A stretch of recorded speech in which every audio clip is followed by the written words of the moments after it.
رمضان المبارک کی مزید اہمیت سمجھنے کے لیے ہم صحیح حدیثوں کا سہارا لیں،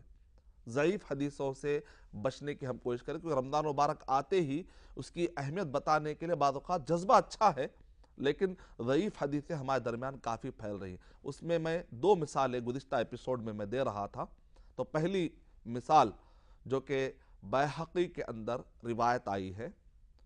پہلے یہ سنن بیہقی کی اور اسی طریقے سے شعب الایمان، یہ کتابیں پبلک میں پہلے زیادہ مشہور نہیں تھی، عام نہیں تھی، نتیجے میں علماء کرام کو ان کے راویوں کو اور سندوں کو چیک کرنے کا موقع نہیں ملا تھا۔ اس وجہ سے قدیم کتابوں میں اس کا ذکر ہمیں بہت زیادہ ملتا ہے،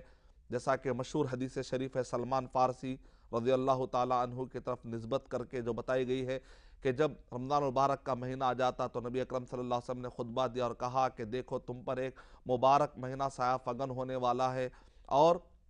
اس کے اندر جو ہمیں باتیں ملتی ہیں اور پبلک میں بہت زیادہ مشہور ہے۔ میں اس لیے خاص طور سے اس پر توجہ دے رہا ہوں تاکہ یہ سارے چیزوں کو اپنے ذہن سے نکالیں، کیونکہ یہ باتیں صحیح حدیثوں سے، قرآن مجید کے آیتوں سے ٹکرا رہی ہیں۔ اس کے اندر جو باتیں ہیں، پہلا دہا رحمت کا، دوسرا دہا مغفرت کا، تیسرا دہا جہنم سے آزادی کا، جبکہ صحیح احادیث میں بتایا گیا ہے، ترمذی شریف حدیث نمبر 682 میں للہ عتقاء من النار، کہ اللہ تعالیٰ جہنم سے آزاد کرتے ہیں رمضان مبارک کے اندر، وَذَلِكَ فِي كُلِّ لَيْلَةٍ، اور ہر رات میں کام ہوتا ہے۔ صحیح حدیث میں بتایا جا رہا ہے کہ رمضان المبارک کی ہر رات میں کام ہوتا ہے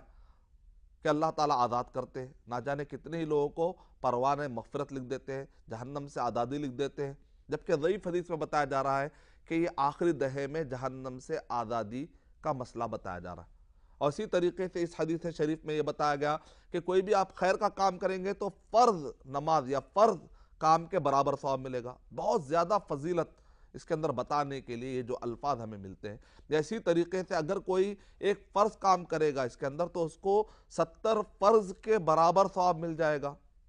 یا اسی طریقے سے اگر کسی نے کسی کو افطار کروایا تو کوشش یہ کرے کہ دودھ سے افطار کروائے، یا پھر کھجور سے، یا نہیں تو کم سے کم شربت مائن، یا کم سے کم پانی پلا دیا کرے۔ تو عام طور پہ لوگوں کے ذہن میں بیٹھا ہوا ہے کہ افطار کریں گے تو دودھ سے کریں گے، یا نہیں تو کھجور سے کریں گے،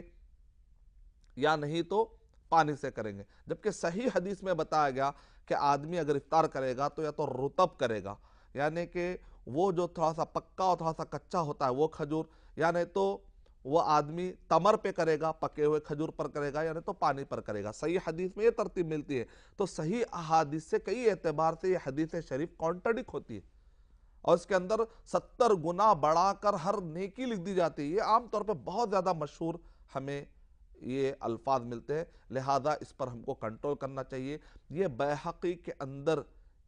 یہ روایت امام بیہقی رحمۃ اللہ علیہ اس کو بیان کیا ہے، لیکن اگر آپ سندوں کو چیک کریں گے، اور اسی طریقے سے امام ابن خزیمہ رحمۃ اللہ علیہ نے صحیح ابن خزیمہ میں اس حدیث شریف کو ذکر کیا، لیکن کہا باب ما جاء، اس کے بعد کہا ان صح الخبر، یعنی کہ انہوں نے شک کا معاملہ ظاہر کیا، کہا کہ شک ہے ہم کو اس کے ثابت ہونے میں۔ یہی وجہ ہے کہ عمدۃ القاری میں علامہ العینی رحمۃ اللہ علیہ، اسی طریقے سے فتح الباری میں علامہ ابن حجر رحمۃ اللہ علیہ نے ان کے راویوں پر بحث کی ہے۔ مشکات المصابیح میں، چونکہ عام طور پہ ہندوستان اور بر صغیر میں مشکات شریف کافی مشہور ہے، تو عام طور پہ جو روایتیں آتی ہیں بغیر چیک کر کے پیش کر دی جاتی ہیں۔